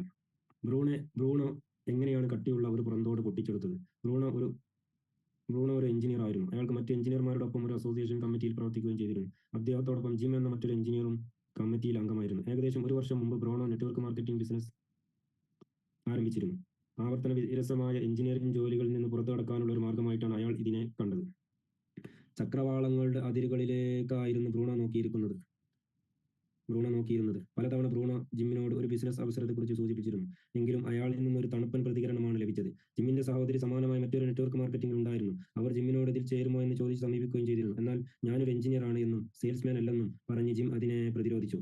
അതോടൊപ്പം തന്നെ അദ്ദേഹം തന്റെ സുഹൃത്തുക്കളെ ബുദ്ധിമുട്ടിക്കുന്നതിന് ആഗ്രഹിച്ചിരുന്നില്ല. ഒരു ദിവസം വൈകുന്നേരം കാപ്പി കുടിച്ചുകൊണ്ട് ഇരിക്കവേ ബ്രൂണോ വളരെ സാധാരണമായി തന്റെ പുതിയ ബിസിനസ് കാർഡ് എടുത്തു കാട്ടി. അതിന്റെ പിറകിലായി പ്രൈമറി മോട്ടിവേറ്റിംഗ് ഫാക്ടർ പ്രിന്റ് ചെയ്തിരുന്നു. ജിം കാർഡിലേക്ക് നോക്കി ഇതിൽ നെറ്റ്വർക്ക് ആൻഡ് ഡിസ്ട്രിബ്യൂഷൻ എന്ന് വലിയ അക്ഷരത്തിൽ ബ്രൂണോയുടെ പേരിന് കീഴെ എഴുതിയിരുന്നു. ബ്രൂണോ: ജിം, നിങ്ങൾ നെറ്റ്വർക്ക് മാർക്കറ്റിംഗ് എന്താണ് എന്നറിയാമോ? ജിം: അതെ, ഞാൻ നേരത്തെ പറഞ്ഞില്ലേ, എന്റെ സഹോദരി ഇതിലുണ്ട്. ഇത് പിരമിഡ് സ്കീമുകളിലൊന്നല്ലേ? ബ്രൂണോ: ശരി, ഞാൻ കാണിച്ചു തരാം. ബ്രൂണോ തന്റെ വിസിറ്റിംഗ് കാർഡ് മറിച്ച് പ്രിന്റ് ചെയ്തിരിക്കുന്ന പ്രൈമറി മോട്ടിവേറ്റിംഗ് ഫാക്ടർ കാട്ടിക്കൊടുത്തു. ബ്രൂണോ: ഈ ലിസ്റ്റിൽ താങ്കൾ പ്രഥമ പരിഗണന നൽകുന്നത് എന്തിനാണ്? ജിം: ഞാൻ കരുതുന്നത് എനിക്ക് സ്വന്തമായി ബിസിനസ് ഉണ്ടാക്കുകയും അതുവഴി മറ്റുള്ളവരെ സഹായിക്കുകയുമാണ്. ബ്രൂണോ: നിങ്ങൾ എന്തുകൊണ്ടാണ് അത് തിരഞ്ഞെടുത്തത്? ജിം: എനിക്ക് വേണ്ടി പ്രവർത്തിക്കാൻ സ്വയം ഒരു അവസരം ലഭിക്കുന്നത് ഞാൻ ഏറെ ആഗ്രഹിക്കുന്നു. കഴിഞ്ഞ 20 വർഷമായി ഞാനൊരു എഞ്ചിനീയറിംഗ് ട്രെഡ്മില്ലിലാണ് ജോലി ചെയ്യുന്നത്. ഞാൻ എപ്പോഴെങ്കിലും ഇത് ചെയ്യുകയാണെങ്കിൽ ഇതിലൂടെ മറ്റുള്ളവരെ സഹായിക്കുന്നതാണ് എന്നെ സന്തോഷിപ്പിക്കുന്നത്. അതുകൊണ്ടാണ് ഞാൻ കമ്മിറ്റിയിൽ ചേർന്ന് വളണ്ടിയറായത്. ബ്രൂണോ: എന്തുകൊണ്ടാണ് അത് നിങ്ങൾക്ക് ഇത്രയും പ്രിയപ്പെട്ടതായത്? ഞാൻ പറഞ്ഞതുപോലെ ഭാവി എനിക്ക് നൽകുവാൻ പോകുന്നത് ഇപ്പോഴുള്ള അവസ്ഥയുടെ ഒരു വലിയ രൂപമാണ്. അതെങ്ങനെയാണെന്ന് നിങ്ങൾക്കറിയാമോ? ഞാൻ എന്റെ റിട്ടയർമെന്റിനെ കുറിച്ച് കൂടുതലായി ചിന്തിക്കാൻ തുടങ്ങി. അതൊരു ദുഃഖകരമായ കാര്യമാണ്. എനിക്ക് മറ്റെന്തെങ്കിലും ചെയ്യണം, പക്ഷേ എന്റെ പ്രായം 38 വയസ്സാണ്. ഇത് റിസ്ക് എടുക്കുന്നതിന് പറ്റിയ പ്രായമല്ല. ബ്രൂണോ: നല്ലത്. നിങ്ങൾക്ക് സ്വന്തമായ ഒരു ബിസിനസ് ഇല്ലെങ്കിൽ ഉള്ളതിന്റെ പ്രത്യാഘാതങ്ങൾ എന്തെല്ലാമാണ്? കുറച്ച് ബുദ്ധിമുട്ടോടെ: ഞാൻ നേരത്തെ പറഞ്ഞതുപോലെ ഇപ്പോഴുള്ളതിന്റെ കുറച്ചുകൂടി വിപുലമായ സംഭവം നമ്മുടെ പ്രായത്തിലുള്ള ആളുകൾ മാനസിക സമ്മർദ്ദം കാരണം മരിക്കുന്നു. എനിക്ക് കുറച്ചുകൂടി സമയമുണ്ടെങ്കിൽ ഞാൻ എന്റെ മകന്റെ സ്കൂളിലെ പേരന്റ് കമ്മിറ്റിയിൽ അംഗമായേനെ. ഞാൻ കൂടുതൽ സമയം വർക്ക്ഷോപ്പുകൾക്കായി ചെലവഴിച്ചേനെ. മറ്റുള്ളവർ എന്റെ ജീവിതം നിയന്ത്രിക്കുന്നത് എന്നെ ക്ഷീണിതനാക്കുന്നു. ബ്രൂണോ: എന്തുകൊണ്ടാണ് അത് നിങ്ങളെ ദുഃഖിതനാക്കുന്നത്? ഇപ്പോൾ എനിക്ക് ബ്രൂണോയുടെ മേൽ കൂടുതൽ സമയം ചെലവഴിക്കാൻ ഉണ്ടായിരുന്നെങ്കിൽ കാര്യങ്ങൾ കുറച്ചുകൂടി വ്യത്യസ്തമായി ചെയ്യാമായിരുന്നു. കൂടുതൽ ജീവിതവും കുറച്ച് ജോലിയും എന്ന അവസ്ഥയിലേക്ക് എത്തുമായിരുന്നു. ഒരു മാറ്റത്തിന് വേണ്ടി എന്റെ കാര്യങ്ങൾ ചെയ്യാമായിരുന്നു. ബ്രൂണോ: ഇത് തന്നെയാണ് നെറ്റ്വർക്ക് മാർക്കറ്റിംഗ് ബിസിനസ് നിങ്ങൾക്ക് നൽകാനായി രൂപകൽപ്പന ചെയ്തിരിക്കുന്നത്. ഇത് കൂടുതൽ സമയവും കൂടുതൽ സ്വാതന്ത്ര്യവും നൽകുന്നു. ഒപ്പം നിങ്ങളുടെ സ്വന്തം ബിസിനസിന്റെ ഗുണങ്ങളുമുണ്ട്. ഇതോടൊപ്പം ഒരു പുതിയ കരിയർ ആരംഭിക്കുന്നതിന്റെ അപകടമില്ലാതെ തന്നെ മറ്റുള്ളവരെ സഹായിക്കാനും സാധിക്കും. ഇത് എനിക്ക് എങ്ങനെ പ്രവർത്തിച്ചു എന്ന് ഞാൻ നിങ്ങൾക്ക് പറഞ്ഞുതരാം. കഴിഞ്ഞ ഒരു വർഷമായി ബ്രൂണോ ജിമ്മിന് ഈ ബിസിനസ്സിൽ താല്പര്യമുണ്ടാക്കാൻ ശ്രമിക്കുകയാണ്. എന്നാൽ അത് വിജയിച്ചില്ല. എന്നാൽ 5 സോളിഡ് ഗോൾഡ് ചോദ്യങ്ങളെക്കുറിച്ച് മനസ്സിലാക്കിയതോടെ കഴിഞ്ഞ ഒരു വർഷമായി താൻ ജിമ്മിനോട് പറഞ്ഞു മനസ്സിലാക്കാൻ ശ്രമിച്ചത് തന്റെ ജീവിതം കൊണ്ട് എന്താണ് ചെയ്യാൻ ഉദ്ദേശിക്കുന്നത് എന്നതായിരുന്നുവെന്ന് ബ്രൂണോ മനസ്സിലാക്കി. ബ്രൂണോയുടെ കാർഡിന് പിന്നിലുള്ള പട്ടികയും 5 സോളിഡ് ഗോൾഡ് ചോദ്യങ്ങളും എന്തുകൊണ്ട് ഈ ബിസിനസ്സിൽ ചേരാൻ ആഗ്രഹിക്കുന്നുവെന്ന് ജിമ്മിനോട് തന്നെ പറയിപ്പിച്ചു. ജിം ബിസിനസ് പ്ലാൻ കണ്ടതോടെ അയാൾക്ക് സ്വന്തം കണ്ണുകളെ വിശ്വസിക്കാനായില്ല. എന്തുകൊണ്ട് മുമ്പ് ഇതാരും എന്നോട് പറഞ്ഞില്ലെന്ന് അദ്ദേഹം അത്ഭുതപ്പെട്ടു. അതിനുള്ള ഉത്തരമെന്ന് പറയുന്നത് അപ്പോൾ മാത്രമാണ് അയാൾ താൻ എന്തുകൊണ്ട് ചേരുന്നു എന്നതിന് ഉത്തരം പറഞ്ഞത് എന്നാണ്. മറ്റൊരാളും അദ്ദേഹത്തോട് പ്രൈമറി മോട്ടിവേറ്റിംഗ് ഫാക്ടറിനെക്കുറിച്ച് സംസാരിച്ചിരുന്നില്ല. ഡെന്റിസ്റ്റിനെ ഡ്രിൽ ചെയ്തത് എങ്ങനെ? ഇത് എനിക്ക് പറ്റിയ ഒരു സംഭവമാണ്. 44-കാരനായ ഫ്രാങ്ക് ആണ് എന്റെ ഡെന്റിസ്റ്റ്. ബീച്ചിൽ $1 മില്യൺ വില വരുന്ന ഒരു വീടിന്റെയും ലക്ഷറി കാറിന്റെയും ഉടമസ്ഥനായ അദ്ദേഹം എപ്പോഴും തിരക്കുള്ള ഒരു വ്യക്തിയായിരുന്നു. ഭൂരിഭാഗം ആളുകളുടെയും നിലവാരത്തിൽ അളന്നാൽ അദ്ദേഹം ജീവിതത്തിൽ വിജയിച്ച ഒരു വ്യക്തിയാണ്. ഒരു ദിവസം ഞാനൊരു ലോക്കൽ ഷോപ്പിംഗ് സെന്ററിലെത്തിയപ്പോൾ അദ്ദേഹം അവിടെ കാപ്പി കുടിച്ചിരിക്കുന്നത് കണ്ടു. ഞാനും അദ്ദേഹത്തോടൊപ്പം കൂടി. അലൻ, ബിസിനസ് ഒക്കെ എങ്ങനെ പോകുന്നു ഫ്രാങ്ക്? ഫ്രാങ്ക് താല്പര്യമില്ലാതെ. കുഴപ്പമില്ല. അലൻ തമാശയായി. എന്താണ് ഫ്രാങ്ക്, നിങ്ങൾ ബീച്ചിലെ വീട്ടിൽ താമസിക്കുന്നു, ഏറെ ജോലി തിരക്കുണ്ട്, ധാരാളം പണവും സമ്പാദിക്കുന്നുണ്ട്. അതൊക്കെ നല്ലതല്ലേ ഫ്രാങ്ക്? അതൊരു ജീവിതമാർഗമല്ലേ? ഞാൻ അങ്ങനെ കരുതുന്നു. അലൻ, താങ്കൾക്ക് അത് ഇഷ്ടമല്ലെങ്കിൽ ഈ ജോലി വിട്ട് മറ്റെന്തെങ്കിലും ചെയ്തുകൂടെ ഫ്രാങ്ക്? എനിക്കത് പറ്റുമെന്ന് തോന്നുന്നില്ല. അലൻ, എന്തുകൊണ്ട് പറ്റില്ല ഫ്രാങ്ക്? കാര്യം അത്ര പ്രസക്തമായി. കാരണം ഞാനൊരു ഡെന്റിസ്റ്റാണ്, എപ്പോഴും അതായിരിക്കുകയും ചെയ്യും. അതല്ലേ എനിക്ക് ചെയ്യാനാവുകയുള്ളൂ. അലൻ താല്പര്യത്തോടെ. എപ്പോഴാണ് നിങ്ങൾ ഡെന്റിസ്റ്റ് ആകണമെന്ന് തീരുമാനമെടുത്തത് ഫ്രാങ്ക്? ഫ്രാങ്ക്, എനിക്ക് 18 വയസ്സുള്ളപ്പോൾ. യൂണിവേഴ്സിറ്റിയിലായിരുന്നു സമയം. എനിക്ക് മെഡിസിൻ അഡ്മിഷൻ കിട്ടിയില്ല. ഡെന്റിസ്റ്റ് ആയിരുന്നു എന്റെ അടുത്ത ഓപ്ഷൻ. അലൻ, ഡെന്റിസ്റ്റ് ആകുന്നത് നിങ്ങൾക്ക് ഇഷ്ടമായിരുന്നു അല്ലേ ഫ്രാങ്ക്? അല്ലേ ഫ്രാങ്ക്? ഫ്രാങ്ക് എതിർപ്പോടെ. ശരിക്കും അല്ല, പക്ഷേ ജീവിക്കാൻ അത് ആവശ്യമാണ്. അലൻ, ഫ്രാങ്ക്, 18 വയസ്സുള്ള ഒരു വിദ്യാർത്ഥി നിങ്ങളുടെ അടുത്തേക്ക് വന്ന് അടുത്ത 20 വർഷത്തേക്ക് നിങ്ങളുടെ ജീവിതത്തിൽ എന്ത് ചെയ്യണമെന്ന് പറഞ്ഞു തന്നാൽ നിങ്ങൾ അയാളെ ശ്രദ്ധിക്കുമോ? ഫ്രാങ്ക് പൊട്ടിച്ചിരിച്ചുകൊണ്ട്. ഒരു 44-കാരനെ ജീവിതത്തെക്കുറിച്ച് പഠിപ്പിക്കാൻ 18-കാരന്റെ പക്കൽ അധികമൊന്നും ഉണ്ടാകില്ല. അലൻ, അപ്പോൾ നിങ്ങൾ അയാളെ ശ്രദ്ധിക്കില്ല? ഫ്രാങ്ക്, ഒരിക്കലുമില്ല. അലൻ, പിന്നെ എന്തിനാണ് നിങ്ങൾ? ഈ സംഭാഷണം അവിടെ വഴിമുട്ടി. ഫ്രാങ്ക് തരിച്ചു നിന്നു. 18-കാരനായ ഒരു യൂണിവേഴ്സിറ്റി സ്റ്റുഡന്റ് തന്റെ 44-ാമത്തെ വയസ്സിന്റെ ദിശ നിയന്ത്രിക്കുന്ന ആ ഒരു നിമിഷത്തെ പ്രേരണയെക്കുറിച്ച് അയാൾ ചിന്തിച്ചിരുന്നതേയില്ല. ഈ ചോദ്യം അയാളിൽ ഉണ്ടാക്കിയ പ്രത്യാഘാതം ഞാൻ കണ്ടതാണ്. അത്തരമൊരു അവസരം ഒരിക്കലും നഷ്ടപ്പെടുത്താൻ പാടില്ല. ഞാൻ എന്റെ പോക്കറ്റിൽ നിന്നും ബിസിനസ് കാർഡ് എടുത്തു. അതിന്റെ പുറത്ത് PMF പ്രിന്റ് ചെയ്തിരുന്നു. ഞാനത് അദ്ദേഹത്തിന്റെ മുന്നിലേക്ക് വെച്ചു. അലൻ, ഫ്രാങ്ക്, ഈ ലിസ്റ്റിലേക്ക് നോക്കൂ. ഇതിലേതാണ് നിങ്ങളുടെ ആദ്യത്തെ പരിഗണന? ഏറെ നേരത്തെ നിശബ്ദതയ്ക്ക് ശേഷം അദ്ദേഹം പറഞ്ഞു. ഫ്രാങ്ക്, കൂടുതൽ ഒഴിവ് സമയം. അലൻ, എന്തുകൊണ്ടാണ് നിങ്ങൾ അത് തിരഞ്ഞെടുത്തത് ഫ്രാങ്ക്? എല്ലാ ദിവസവും രാവിലെ 8:30 എന്റെ ആദ്യത്തെ പേഷ്യന്റിനെ സ്വീകരിക്കാൻ ഞാൻ 6 മണിക്ക് തന്നെ എഴുന്നേറ്റ് റെഡിയാകണം. വൈകുന്നേരം 6 മണി വരെ ജോലി ചെയ്യുന്നു. എന്റെ എല്ലാ ദിവസവും പരാതികൾ നിറഞ്ഞതാണ്. ആളുകൾക്ക് എന്നെ കാണുന്നത് ഒരു സന്തോഷവും നൽകുന്നില്ല. എനിക്ക് വേണ്ടിയോ എന്റെ കുട്ടിക്ക് വേണ്ടിയോ സമയം കണ്ടെത്താൻ എനിക്കാവുന്നില്ല. ആഴ്ച അവസാനങ്ങളിൽ പോലും ഫലപ്രദമായി എന്തെങ്കിലും ചെയ്യാൻ സാധിക്കാത്ത വിധം ഞാൻ ക്ഷീണിതനായിരുന്നു. ഒരിക്കലും എനിക്ക് ഒഴിവു സമയം കിട്ടിയിട്ടേയില്ല. അലൻ, എന്തുകൊണ്ടാണ് നിങ്ങൾക്കത് ഇത്രയും പ്രധാനപ്പെട്ടതായത് ഫ്രാങ്ക്? ഫ്രാങ്ക് കുറച്ചുകൂടി താല്പര്യത്തോടെ. ഞാൻ നേരത്തെ പറഞ്ഞതുപോലെ എന്റെ ജീവിതത്തിന്റെ ഓരോ മിനിറ്റുകളും ഷെഡ്യൂൾ ചെയ്യപ്പെട്ടിരിക്കുകയാണ്. ഒരു സ്കൂൾ ടീച്ചറോ മറ്റോ ആയിരുന്നെങ്കിൽ എനിക്ക് കുറച്ചുകൂടി സമയം കിട്ടുകയും ധാരാളം അവധി ദിവസങ്ങൾ ലഭിക്കുകയും ചെയ്യുമായിരുന്നു. അലൻ, എന്ന് വെച്ചാൽ ഫ്രാങ്ക്, ഡെന്റിസ്ട്രി എന്നത് പുറമേ കാണുന്നത് പോലെയല്ല. ഞാൻ ആദ്യം ഇത് ചെയ്യാൻ തീരുമാനിച്ചപ്പോൾ താൻ പെട്ടുപോയ ഡെന്റിസ്ട്രി എന്ന ജയിലിനെ കുറിച്ച് ഏകദേശം 5 മിനിറ്റോളം ഫ്രാങ്ക് ആവേശത്തോടെ സംസാരിച്ചു. അലൻ, കൂടുതൽ സമയങ്ങൾക്ക് ലഭിച്ചില്ലെങ്കിൽ ഉണ്ടാവുന്ന പ്രത്യാഘാതങ്ങൾ എന്തെല്ലാമാണ്? ഫ്രാങ്ക് നിരാശയോടെ. എന്റെ ജീവിതത്തിന്റെ ബാക്കി സർജറികളിൽ കെട്ടിയിടപ്പെടും. എന്റെ കുട്ടികൾ വളരെ വേഗത്തിൽ വളരുകയാണ്. അവർക്ക് വേണ്ടി എനിക്ക് സമയം ചെലവഴിക്കാൻ സാധിക്കുന്നില്ല. എന്റെ ഭാര്യ എന്നോട് പറഞ്ഞു അവർക്ക് ആവശ്യത്തിലും അധികം സമ്മർദ്ദമുണ്ടെന്ന്. ഫ്രാങ്കിന്റെ മുഖം അല്ലാതെ വളരെ വെളുത്തു. അയാളുടെ കണ്ണിൽ നിന്ന് കണ്ണീർ ധാരയായി ഒഴുകി. അയാൾ കരഞ്ഞു തീർക്കട്ടെ എന്ന് ഞാനും കരുതി. കഴിഞ്ഞ 20 വർഷമായി അയാൾ തലയിൽ കൊണ്ടു നടന്ന കാര്യങ്ങളെല്ലാം അയാൾ ആദ്യമായി തുറന്നു പറയുകയായിരുന്നു. അലൻ സൗമ്യതയോടെ. ഇതെല്ലാം നിങ്ങളെ സങ്കടപ്പെടുത്തുന്നത് എന്തുകൊണ്ടാണ് ഫ്രാങ്ക്? ഫ്രാങ്കിന് ഉത്തരമുണ്ടായിരുന്നില്ല. അയാൾക്ക് അത് പറയാതെ സാധിക്കുമായിരുന്നില്ല. ഇപ്പോൾ തന്നെ ഇതെല്ലാം അയാളെ സങ്കടപ്പെടുത്തി കഴിഞ്ഞു. അയാൾ നിശബ്ദനായി അവിടെ തന്നെ ഇരുന്നു. കൂടുതൽ വിവരങ്ങൾ ചോദിച്ച് ഞാൻ അയാളെ ബുദ്ധിമുട്ടിച്ചില്ല. ഫ്രാങ്കിന്റെ ജീവിതം മാറ്റിമറിക്കാൻ ശ്രമിക്കാതെ ഞാനൊരു കോൺഫ്ലക്സ് വാങ്ങാൻ തീരുമാനിച്ചു. 3 മാസത്തിന് ശേഷം ഫ്രാങ്കിനെ കാണാനായി ഞാൻ അയാളുടെ സർജറിയിൽ പോയി. അയാൾ അവിടെ നിന്ന് പോയെന്ന് റിസപ്ഷനിസ്റ്റ് പറഞ്ഞു ഞാൻ അറിഞ്ഞു. ഒരു തിങ്കളാഴ്ച ദിവസം വന്ന് തന്റെ ഒരു ഫ്രണ്ട് പ്രാക്ടീസ് ഏറ്റെടുക്കുകയും താൻ അവധിയിൽ പോവുകയാണെന്നും അറിയിച്ചത്രേ. 3 മാസത്തേക്ക് അദ്ദേഹത്തിന്റെ ഒരു വിവരവും ആർക്കും അറിവുണ്ടായിരുന്നില്ല. 1 വർഷത്തിന് ശേഷം അയാൾ അമേരിക്കയിലുണ്ടെന്നും അവിടെ കമ്മീഷൻ അടിസ്ഥാനത്തിൽ മോട്ടലുകൾ വിൽക്കുകയാണെന്നും കേട്ടു. ഫ്രാങ്ക് എവിടെയാണെന്നോ എന്ത് ചെയ്യുന്നെന്നോ എനിക്കിപ്പോഴും അറിയില്ല. പക്ഷേ ഏറ്റവും പ്രധാനപ്പെട്ട കാര്യം ഈ വിദ്യ എത്രമാത്രം ഫലപ്രദമാണ് എന്നുള്ളതാണ്. നിങ്ങൾക്ക് വളരെ കുറച്ച് പ്രതീക്ഷ മാത്രമുള്ള ആളുകളുടെ ജീവിതം പോലും മാറ്റിമറിക്കാൻ തക്ക വിധം ഈ വിദ്യ ഫലപ്രദമാണ്. ചിലപ്പോൾ ഫ്രാങ്ക് മറ്റെവിടെയെങ്കിലും നെറ്റ്വർക്ക് മാർക്കറ്റിംഗ് ബിസിനസ് ചെയ്യുന്നുണ്ടാവാം. മുൻഗണനകൾ ഇല്ലാത്ത ഒരു പ്രോസ്പെക്റ്റ്. ചിലപ്പോൾ പ്രത്യേകിച്ച് മുൻഗണനകൾ ഒന്നും തന്നെ ഇല്ലാത്ത ഒരു ക്ലയന്റിനെ നിങ്ങൾക്ക് കണ്ടുമുട്ടേണ്ടി വന്നേക്കാം. ഒന്നോ രണ്ടോ കാരണങ്ങൾ കൊണ്ട് പ്രഥമ പരിഗണന എന്ന കാര്യമില്ലെന്ന് ചില ആളുകൾ അവകാശപ്പെട്ടേക്കാം. ആദ്യത്തേത് ആത്മാർത്ഥമായി അവർക്കൊരു പ്രഥമ പരിഗണന ഉണ്ടാകില്ല എന്നുള്ളതാണ്. അല്ലെങ്കിൽ രണ്ടോ മൂന്നോ പരിഗണന ഉണ്ടാകുമെന്നുള്ളതാണ്. അത്തരം സാഹചര്യങ്ങളിൽ അവർക്ക് നന്ദി പറഞ്ഞ് അടുത്ത പ്രോസ്പെക്റ്റിനെ സമീപിക്കണം. ആഗ്രഹങ്ങളോ സ്വപ്നങ്ങളോ മുൻഗണനകളോ ഇല്ലാത്തവർക്ക് വേണ്ടി സമയം ചെലവഴിക്കരുത്. രണ്ടാമത്തേത്, അവർ ഒരു മുൻഗണന തിരഞ്ഞെടുത്താൽ അതിനുവേണ്ടി പ്രവർത്തിക്കാൻ തങ്ങൾ ബാധ്യസ്ഥരാണ് എന്ന ഭയം. ഇത്തരം പ്രോസ്പെക്റ്റുകളെ കൈകാര്യം ചെയ്യുന്ന വിധം. എന്താണ് നിങ്ങളുടെ പ്രഥമ മുൻഗണന പ്രോസ്പെക്റ്റ്? ശരിക്കും അങ്ങനെയൊന്നില്ല. ഒന്നും പ്രോസ്പെക്റ്റ് ഇല്ല. ഇപ്പോൾ ഒന്നും എനിക്ക് പ്രധാനമല്ല. സാധാരണ നല്ലത്. ഇനി ഏതെങ്കിലും ഒന്ന് നിങ്ങൾക്ക് പ്രധാനപ്പെട്ടതാകുമെങ്കിൽ അത് ഏതായിരിക്കും പ്രോസ്പെക്റ്റ്? നല്ലത്. ഒരെണ്ണത്തിന് പ്രാധാന്യം നൽകിയാൽ അത് മിക്കവാറും സാമ്പത്തിക സ്വാതന്ത്ര്യം ആയിരിക്കും. എന്തുകൊണ്ടത് പ്രോസ്പെക്റ്റ്? പണം ഉണ്ടാക്കുക പ്രധാനമാണ്. പിന്നെ ഇനി 5 സോളിഡ് ഗോൾഡ് ചോദ്യങ്ങൾ തുടരുക. നിശബ്ദതയുടെ ശക്തി. ഒരു ചോദ്യം ചോദിച്ച ശേഷം അയാൾ ഉത്തരം പൂർണ്ണമാക്കുന്നത് വരെ നിങ്ങൾ തീർത്തും നിശബ്ദനായിരിക്കണം. മുൻഗണന നിശ്ചയിക്കുമ്പോൾ അവരെ സഹായിക്കാനുള്ള നിങ്ങളുടെ തോന്നൽ അടക്കി വെക്കുക. ഇത് പൂർണ്ണമായും അവരുടെ ആശയമാണ്, നിങ്ങളുടേതല്ല. അവരെ കൊണ്ട് നിങ്ങളുടെ ബിസിനസ്സിൽ ചേരുന്നു എന്ന് അവർ തന്നെ നിങ്ങളോട് വെളിപ്പെടുത്തേണ്ടത് ആവശ്യമാണ്. ഇതാദ്യമായിട്ടായിരിക്കും പ്രോസ്പെക്റ്റിന്റെ ജീവിതത്തിൽ ഇത്രയും പ്രധാനപ്പെട്ട ഒരു ചോദ്യം ചോദിക്കുന്നതും അവരുടെ മനസ്സിലുള്ളത് പ്രകടിപ്പിക്കാൻ സമയം കൊടുക്കുന്നതും. ചിലപ്പോൾ നിങ്ങളുടെ പ്രോസ്പെക്റ്റിനെ പല സമയത്തും നെറ്റ്വർക്ക് മാർക്കറ്റിംഗുമായി പലരും സമീപിച്ചിട്ടുണ്ടാകും. എന്നാൽ ഇതാദ്യമായിട്ടായിരിക്കും ആരെങ്കിലും അവരോട് ചോദ്യങ്ങൾ ചോദിച്ച ശേഷം മിണ്ടാതിരിക്കുന്നത്. നിങ്ങളുടെ പ്രോസ്പെക്റ്റിന്റെ ഉത്തരം ബിസിനസ്സിൽ ദീർഘകാലത്തേക്കുള്ള അയാളുടെ പ്രതിബദ്ധത സംബന്ധിച്ച സൂചനയും നൽകുന്നു. ആടുകളിൽ നിന്ന് ചെമ്മരിയാടുകളെ വേർതിരിക്കുന്നത് എങ്ങനെ? 5 സോളിഡ് ഗോൾഡ് ചോദ്യങ്ങളോടുള്ള പ്രോസ്പെക്റ്റിന്റെ ഉത്തരങ്ങളിലെ ആത്മാർത്ഥതയും ആഴവും അവർ ബിസിനസ്സിൽ എത്രത്തോളം അവർ മോട്ടിവേറ്റഡ് ആണ് എന്ന് വെളിപ്പെടുത്തുന്നു. ഉത്തരങ്ങൾ തയ്യാറെടുപ്പില്ലാത്തതോ സാധാരണമോ അല്ലെങ്കിൽ ബോധ്യപ്പെടുത്താത്തതോ ആണെങ്കിൽ അവരെ നിങ്ങളുടെ നെറ്റ്വർക്ക് മാർക്കറ്റിംഗിൽ ചേർക്കണോ വേണ്ടയോ എന്ന് ശ്രദ്ധാപൂർവം ചിന്തിക്കുക. നിങ്ങളുടെ പ്രോസ്പെക്റ്റിന്റെ ഉള്ളിൽ ഒരു തീയില്ലെങ്കിൽ അവർ പരാതി പറഞ്ഞുകൊണ്ടിരിക്കുകയല്ലാതെ കൂടുതലൊന്നും ചെയ്യില്ല.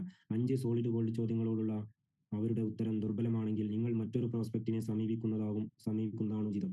ദുർബലമായ പ്രതികരണം നൽകുന്ന പ്രോസ്പെക്റ്റുകൾ മിക്കവാറും തുടക്കക്കാർ ആയിരിക്കും. അവർ തുടർച്ചയായി നിങ്ങളുടെ സമയത്തിന്റെ നല്ലൊരു പങ്ക് അപഹരിക്കും. മുൻഗണനകളും സ്വപ്നങ്ങളുമുള്ള പ്രോസ്പെക്റ്റുകളാണ് ജീവിതത്തിൽ വിജയിക്കുന്നത്. അത് നിങ്ങളാണെങ്കിൽ പോലും. മുൻഗണനകൾ ഉള്ള പ്രോസ്പെക്റ്റുകൾ എപ്പോഴും വിജയിക്കും. ഈ പ്രക്രിയയുടെ വേഗത കൂട്ടാൻ മാത്രമേ നിങ്ങൾക്കാവൂ. ഒരു നെറ്റ്വർക്ക് മാർക്കറ്റിംഗ് ബിസിനസ് എന്ന് പറയുന്നത് ഒരു പൂന്തോട്ടത്തിൽ ചെടികൾ നടുന്നത് പോലെയാണ്. നിങ്ങൾ മണ്ണുഴുത് ശരിയാക്കുന്നു, വളമിടുന്നു, അവയിൽ നിന്ന് കളകൾ പറിച്ചു മാറ്റുന്നു, മോശം കാലാവസ്ഥയിൽ നിന്ന് അവയെ സംരക്ഷിക്കുന്നു. എന്നാൽ ചില വിത്തുകൾ നന്നായി വളരുകയും മറ്റ് ചിലവ മുരടിച്ചു പോവുകയും ചെയ്യുന്നു. കരുത്തുള്ള വിത്തുകൾ നിങ്ങളില്ലെങ്കിലും വളർന്നുകൊള്ളും. നിങ്ങൾ നടുന്ന വിത്ത് ദുർബലമാണെങ്കിൽ അവ വളരുമെന്ന് പ്രതീക്ഷിച്ച് നിങ്ങൾ എപ്പോഴും അവയെ സംരക്ഷിക്കണം. ദുർബലമായ വിത്ത് പ്രോത്സാഹനം കൊണ്ട് കരുത്തു മനോഹരമായ ചെടിയായി മാറുമെന്ന് പ്രതീക്ഷിക്കരുത്. അത് വളരെ അപൂർവമായി മാത്രമേ സംഭവിക്കാറുള്ളൂ.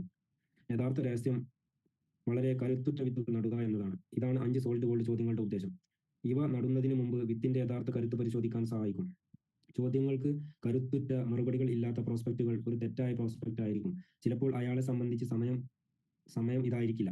അല്ലെങ്കിൽ അയാൾ ഉൽപ്പന്നങ്ങൾ വാങ്ങുക മാത്രം ചെയ്യുന്ന ഒരാളായി മാറും. സാധ്യമാകുന്ന അത്രയും പ്രോസ്പെക്റ്റുകളെ സ്പോൺസർ ചെയ്യുക. എന്നാൽ കരുത്തരായ വിത്തുകളിൽ മാത്രം കൂടുതൽ സമയം ചെലവഴിക്കുക. ഒരു ഗ്രൂപ്പിൽ ഈ ലിസ്റ്റ് ഉപയോഗിക്കുന്നത്. ഒരു ചെറിയ പരിശീലനം ഉണ്ടെങ്കിൽ നിങ്ങൾക്ക് ഒരു ഗ്രൂപ്പിന് മുന്നിൽ നിങ്ങളുടെ പ്രസന്റേഷൻ ഈ അത്ഭുതകരമായ വഴിയിലൂടെ പ്രദർശിപ്പിക്കാനാകും. ഒന്നുകിൽ നിങ്ങൾ ഒരു PMF ലിസ്റ്റ് തയ്യാറാക്കുക, അല്ലെങ്കിൽ നിങ്ങളുടെ സദസ്സിലുള്ളവരോട് എന്തുകൊണ്ട് അവർ ഒരു നെറ്റ്വർക്ക് ഗ്രൂപ്പിൽ ചേരാൻ ആഗ്രഹിക്കുന്നു എന്ന് ചോദിക്കുക. ലിസ്റ്റ് തയ്യാറാക്കിയിട്ടുണ്ടെങ്കിൽ നിങ്ങൾ ആരോടെങ്കിലും ചോദിക്കുക, എന്താണ് നിങ്ങളുടെ പ്രഥമ പരിഗണനയുടെ നമ്പർ എത്രയെന്ന് ചോദിക്കുക. അതിനുശേഷം രണ്ടാമത്തെയും മൂന്നാമത്തെയും ആളിനോട് ചോദിക്കുക. അങ്ങനെ സദസ്സിലുള്ള എല്ലാവരോടും എന്തുകൊണ്ട് ബിസിനസ്സിൽ ചേരാൻ ആഗ്രഹിക്കുന്നു എന്നതിന്റെ ഉത്തരം പറയിപ്പിക്കുക. ഇനി പ്രസന്റേഷൻ സമയത്ത് നിങ്ങൾ ലിസ്റ്റ് എഴുതി തയ്യാറാക്കാനായി താല്പര്യപ്പെടുന്നതെങ്കിൽ ഓരോ വ്യക്തിയോടും നിങ്ങൾ എന്തുകൊണ്ട് അത് തിരഞ്ഞെടുത്തു എന്ന് ചോദിക്കുക. ഇതിനുശേഷം ബാക്കി ചോദ്യങ്ങൾ ചോദിക്കുക. മുഴുവൻ ഗ്രൂപ്പും എന്തുകൊണ്ട് തങ്ങൾ ഇതിൽ ചേരുന്നത് പ്രധാനമായി കാണുന്നു എന്ന് പരസ്പരം പറയുന്നത് നല്ല രസമുള്ള കാര്യമായിരിക്കും. നിങ്ങൾ ഇതിനിടയിൽ കയറി ഒരിക്കലും സംസാരിക്കരുത്. നിങ്ങൾ ചെയ്യേണ്ടത് തലയാട്ടുകയും പ്രോത്സാഹനം നൽകുകയും മാത്രമാണ്. 3 ഹോട്ട് ബട്ടൺ. ഭൂരിഭാഗം നെറ്റ്വർക്ക് മാർക്കറ്റിംഗുകാർക്കും ശോഭിക്കാൻ സാധിക്കുന്ന മേഖലയാണിത്. രണ്ടാമത്തെ കീയിൽ അവർ തുറന്നു പറഞ്ഞ ആഗ്രഹങ്ങൾക്കും ഭയങ്ങൾക്കും സ്വപ്നങ്ങൾക്കും ഒക്കെ നിങ്ങളുടെ പ്ലാൻ എങ്ങനെ പരിഹാരമാകുമെന്ന് അവതരിപ്പിക്കുന്നത് ഇവിടെയാണ്. ഹോട്ട് ബട്ടൺ കണ്ടെത്തുക. തെളിയിക്കപ്പെട്ടതും ഫലം നൽകുന്നതുമായ ഒരു ബിസിനസ് പ്ലാൻ അവതരിപ്പിക്കുന്നത് എങ്ങനെ എന്ന് നിങ്ങളുടെ മുകളിലുള്ള ആൾ കാണിച്ചു തരും. എന്നിരുന്നാലും അടുത്തൊരു സ്റ്റേറ്റ്മെന്റ് നിങ്ങൾ അറിഞ്ഞിരിക്കേണ്ടത് അത്യാവശ്യമാണ്. ബിസിനസ് പ്ലാൻ എന്ന് പറയുന്നത് ഒരു പ്രശ്നത്തിനുള്ള പരിഹാരം മാത്രമാണ്, അല്ലെങ്കിൽ ഒരു സ്വപ്ന സാക്ഷാത്കാരത്തിനുള്ള വഴി മാത്രമാണ്. പരിഹാരം എപ്പോഴും യുക്തിബോധം അഥവാ ലോജിക്കൽ ഉള്ളതായിരിക്കും. യുക്തിക്ക് മാത്രമേ മനസ്സ് തുറക്കാൻ സാധിക്കൂ. 5 സോളിഡ് ഗോൾഡ് ചോദ്യങ്ങൾ വികാരങ്ങളെ ഉണർത്തുകയും സ്വന്തമായി പരിഹാരം കണ്ടെത്തണമെന്ന് ആഗ്രഹിക്കുന്ന ഒരു യഥാർത്ഥ പ്രോസ്പെക്റ്റിനെ പ്രചോദിപ്പിക്കുകയും ചെയ്യുന്നു. നിങ്ങൾ ആദ്യം ഒരു വ്യക്തിയുടെ പ്രൈമറി മോട്ടിവേറ്റിംഗ് ഫാക്ടർ വെളിപ്പെടുത്താതെ പരിഹാരം അവതരിപ്പിക്കുകയാണെങ്കിൽ പ്രോസ്പെക്റ്റിന്റെ ആവേശം ഉണർത്താനാകുമെങ്കിലും അതൊരിക്കലും വളരെ വൈകാരികമായി പ്രചോദിപ്പിക്കുകയില്ല. അതുകൊണ്ടാണ് കുറച്ച് ദിവസം കഴിയുമ്പോൾ അവർ തണുപ്പൻ പ്രതികരണം കാഴ്ചവെക്കുന്നത്. നിങ്ങൾ പ്ലാൻ അവതരിപ്പിക്കുമ്പോൾ പ്ലാനിൽ നിങ്ങളുടെ പ്രോസ്പെക്റ്റിന്റെ സ്വന്തം വാക്കുകൾ തന്നെ ഉപയോഗിക്കുക. ഉദാഹരണത്തിന്, അതുകൊണ്ട് അവർ അർത്ഥമാക്കുന്നത് നിങ്ങളുടെ സ്വന്തം വിധിയെ നിങ്ങൾക്ക് തന്നെ നിയന്ത്രിക്കാൻ സാധിക്കുകയും നിങ്ങൾക്ക് നിങ്ങളുടെ കുടുംബത്തോടൊപ്പം കൂടുതൽ സമയം ചെലവഴിക്കാൻ സാധിക്കുകയും ചെയ്യുമെന്നാണ്. അല്ലെങ്കിൽ നിങ്ങൾ പറഞ്ഞതുപോലെ ആഗ്രഹിച്ച രീതിയിൽ, സ്റ്റൈലും സുഖകരമായ രീതിയിൽ റിട്ടയർ ചെയ്യാൻ സാധിക്കും. ബിസിനസ് പ്ലാൻ അവതരിപ്പിക്കുമ്പോൾ നിങ്ങൾ പ്രോസ്പെക്റ്റിന്റെ വാക്കുകൾ തന്നെ ആവർത്തിക്കുമ്പോൾ അത് അവരെ സംബന്ധിച്ച് കൂടുതൽ വ്യക്തിപരമാകുന്നു. അത് കൂടുതൽ അർത്ഥവത്തും പ്രചോദനാത്മകവുമാണ്. ഇത് അവരുടെ ആശയവും വാക്കുകളുമാണ്, നിങ്ങളുടേതല്ല. ഒരു ഉറപ്പ് ലഭിക്കുക. ഈ വിദ്യകൾ ഇതേപോലെ തന്നെ നിങ്ങൾ അവതരിപ്പിക്കുകയാണെങ്കിൽ പ്രോസ്പെക്റ്റിനോട് നിങ്ങളുടെ ബിസിനസ്സിൽ ചേരാൻ ആവശ്യപ്പെടുന്നത് ഒരു നാടകീയ സംഭവമായി മാറുകയില്ല. അവർ അവരുടെ തന്നെ ആവേശത്തിൽ ജ്വലിച്ചു നിൽക്കുകയായിരിക്കും. അതുകൊണ്ട് തന്നെ തീർച്ചയായും അവർ പ്രവർത്തനം ആരംഭിക്കുകയും ചെയ്യും. പ്രവർത്തിക്കുക എന്നത് സ്വാഭാവികമായ കാര്യമാണ് എന്ന രീതിയിലായിരിക്കണം അവതരണത്തിലെ നിങ്ങളുടെ സമീപനം. നിങ്ങളുടെ ശൈലി ബിസിനസ് രീതിയിലായിരിക്കണം. അങ്ങനെയെങ്കിൽ എല്ലാ ദിവസവും ഇത് ചെയ്യുന്നതോടെ നിങ്ങൾ വളരെ റിലാക്സ്ഡ് ആയിത്തീരും. ഓർമ്മിക്കാനുള്ള പ്രധാന കാരണമെന്ന് പറയുന്നത്, നിങ്ങളുടെ പ്രോസ്പെക്റ്റിന് ബിസിനസ്സിൽ ചേരാനുള്ള ഏറ്റവും മികച്ച സമയം എന്ന് പറയുന്നത് അവരോട് നിങ്ങൾ ചേരാൻ ആവശ്യപ്പെടുന്ന സമയമാണ്. വ്യക്തമായി ആത്മവിശ്വാസത്തോടെ നിശ്ചയദാർഢ്യത്തോടെ അവർ ഈ ബിസിനസ്സിൽ ചേരാൻ നിങ്ങൾ ആഗ്രഹിക്കുന്നുവെന്ന് പറയുക. നാളെയല്ല, ഇന്ന് തന്നെ. എന്തുകൊണ്ട് ഈ സംവിധാനം പ്രവർത്തിക്കുന്നു? ഈ 4 കീ സംവിധാനം ഒരു യെസ് കിട്ടുന്നതിന് തെളിയിക്കപ്പെട്ട ഒന്നാണ്. പരമാവധി ഫലം ലഭിക്കുന്നതിനായി നിങ്ങൾ ഈ ഫോർമുലയിൽ തന്നെ ഉറച്ചു നിൽക്കുക. ഞാൻ പരിചയപ്പെട്ട ഭൂരിഭാഗം നെറ്റ്വർക്ക് മാർക്കറ്റിംഗുകാരും മഞ്ഞുരുക്കൽ ഘട്ടം വരെ മികച്ച പ്രകടനം കാഴ്ചവെക്കും. മറ്റൊരാളോട് എങ്ങനെ പെരുമാറണമെന്നും അവരുമായി ഒരു ഐകമത്യം എങ്ങനെ ഉണ്ടാക്കണമെന്നും അവർ നന്നായി പഠിച്ചിട്ടുണ്ടാകും. എന്നിരുന്നാലും അവരിൽ നല്ലൊരു ഭാഗം ഹോട്ട് ബട്ടൺ കണ്ടെത്തുക എന്ന ഘട്ടത്തിൽ വലിയ ഫലപ്രദമായിരിക്കില്ല. അവരുടെ ബിസിനസ് പ്ലാൻ മികച്ചതാണെങ്കിലും പ്രോസ്പെക്റ്റുകൾ വൈകാരികമായി അസ്വസ്ഥരല്ലാത്തതിനാൽ അവർ പ്രവർത്തിക്കണമെന്നില്ല. നിങ്ങളുടെ പ്രസന്റേഷൻ കാരണം 1-2 ദിവസം ആവേശഭരിതരാകുന്ന പ്രോസ്പെക്റ്റുകൾ അതിനുശേഷം പൂർണ്ണമായി തണുത്തു പോകുന്നതിന് കാരണം ഇതാണ്. പ്രോസ്പെക്റ്റിന്റെ പ്രൈമറി മോട്ടിവേറ്റിംഗ് ഫാക്ടർ വെളിപ്പെടുത്തുകയും അതുപയോഗിച്ച് അവരെ ജ്വലിപ്പിക്കുകയും ചെയ്യാതെ പ്ലാൻ അവരെ കാണിക്കരുത്. ഹോട്ട് ബട്ടൺ കണ്ടെത്തുന്നതിൽ നിങ്ങൾ മിടുക്കനാണ് എങ്കിൽ ഒരു ഉറപ്പ് നേടിയെടുക്കുന്നതിനെക്കുറിച്ച് നിങ്ങൾ ആശങ്കപ്പെടേണ്ടതില്ല. ഒരു പ്രോസ്പെക്റ്റിനെ എങ്ങനെ വൈകാരികമായി അസ്വസ്ഥപ്പെടുത്താം എന്ന് നിങ്ങൾ മനസ്സിലാക്കി കഴിഞ്ഞാൽ അവരുടെ പ്രശ്നങ്ങൾക്ക് അവർ തന്നെ പരിഹാരം കണ്ടെത്തിക്കൊള്ളും. ഹോട്ട് ബട്ടൺ കണ്ടെത്തി അതിൽ അമർത്തിക്കഴിഞ്ഞാൽ നെറ്റ്വർക്ക് കെട്ടിപ്പടുക്കുന്നത് വളരെ ലളിതമായിരിക്കും.